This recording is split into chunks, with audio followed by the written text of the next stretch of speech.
from one specific idea or another, right? But for me, I could choose again either side, but I think this side, what do you think, right? And what I'm noticing, so again, I'm breaking the rules. I'm noticing that I think this shoulder's actually maybe pulled up a little higher anyway, so maybe that's my high side, right? Or do I need to soften this one? I'm just gonna do it by the book, and let's see. Love that. So few clients ever follow straight inside my book, you know? They just don't. So you make it up as close to the technique as you possibly can, right? Without drifting off. And I am in phase 4 clearly, but she's coming out in a nice soft 5, right? But that's okay. I stayed in my 4.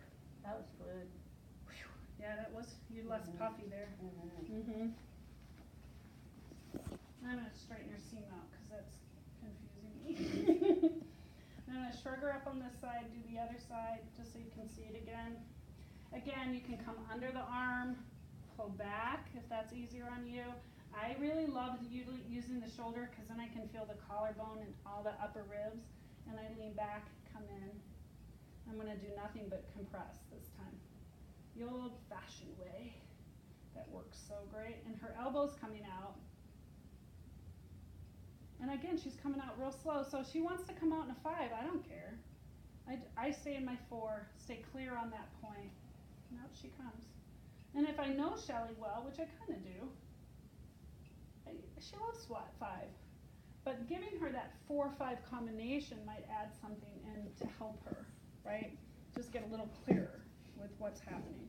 Adding a reflex in could make it clearer yet, right? All right, so we have psoas, mid-thoracics where you come at, right? Whoops, sorry, low hip. Oh, she's way more fluid there. That's cool. And then mid, you can come through the ribs. Shelly suggested shoulder, right?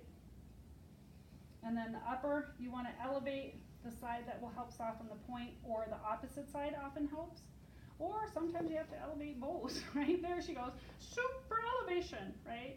2, 3, and that usually feels good for people who work forward. And there she goes down. And she's different. And I could spend another hour, but I'm not going to. So, can you do that well enough? Is that reviewable enough? And Heidi and Carol, will you go with someone who remembers it? Can I ask a question? Yes. So I run into a challenge where I really want to have a little more of a broader hand. Right. But it's always on the boob. Yeah, and you know, they originally taught us to come through the arm, and that just was stifling to me. I couldn't do it either. So what I do, I'm so glad you asked this. I give up on this technique. I have her roll on her side. You choose. Right, because it's like, why am I going to try to fondle her? Like, I'm not going to, right? But I can do the same thing by simply bringing her arm back, getting here, and bringing it in. And that's what she wanted anyway, so thank you for asking. Thanks, Les. And I can do the same move. There she goes out, right? It's almost like Right? a shoulder point, 3, 4, 5. Right, move, but I'm not even focused in the spine. Yeah, I'm thinking thoracic and ribs, right?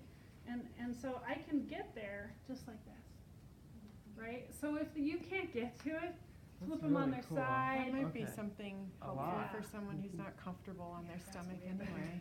And that's really what she needed, Leslie, because I mean, Shelly's big boobs, so I couldn't even get farther than here. Right, and I So- feel like sometimes I just need to be able to, Right. yeah. And you know, you can work the whole thoracic just like that, right? Just find that point that's stiff and soften it. And- Somehow, there it is. And there's some people that are totally There we locked go. up from like Look at that. 8 up, just from like working and computers and Totally. phones. And there's Right. all that whole area is just, And then That's let's cool. say you do this side, and then you can flip over and do the other side. There's no one in the world that's going to argue with you because it feels so good. And I think side laying thoracics makes so much more sense to me than just flat, right? Because that sternum can shift, the ribs shift. oh yeah. It's a powerful tool. In fact, I always do the upper ones, but a lot of times when I notice the lower ones, I can find the angle of the ribs easier into the thoracic. So here's my angle, right? Plus you're getting diaphragm, you're getting Right, and she's just, I'm compressing in, I'm clear, and out she comes. right? And so many times I find the sternum's involved too, so you can access with the You could sternum. totally. Mm-hmm. Mm-hmm. Okay, cool. And Thank also, you. when you think of big-breasted women, big-breasted women, you know there's a pull Oh, here, yeah. right? So if you Yes. get them on their side, you're automatically letting that have some slack, right? Yeah, she's happy with that idea, right? There we go. I had a client, a really good friend, who had breast cancer, and after her mastectomy, once we got the scar tissue softened and everything, she kept saying, all my mid-back pain is gone. All my upper back pain is gone. She was like, seriously, it was my boob weight, right? And that was like, this was 20 years ago, right? And I was like, oh my gosh, what happens to us if we lose our upper back strength as we age, right? And then we slowly just take ourselves out with front weight. It ain't right. Guess I'm grateful for Yeah. no boob. No boob girls. Yeah. Yeah. So you can assess the same, imitate it. You can even use the hip if you want, right? Because I can feel softening when I do that and up. So it gives me more flexibility. Ooh, yeah, she likes that. So you can do that with what you got. Happy body. Happy body is right. Okay. This should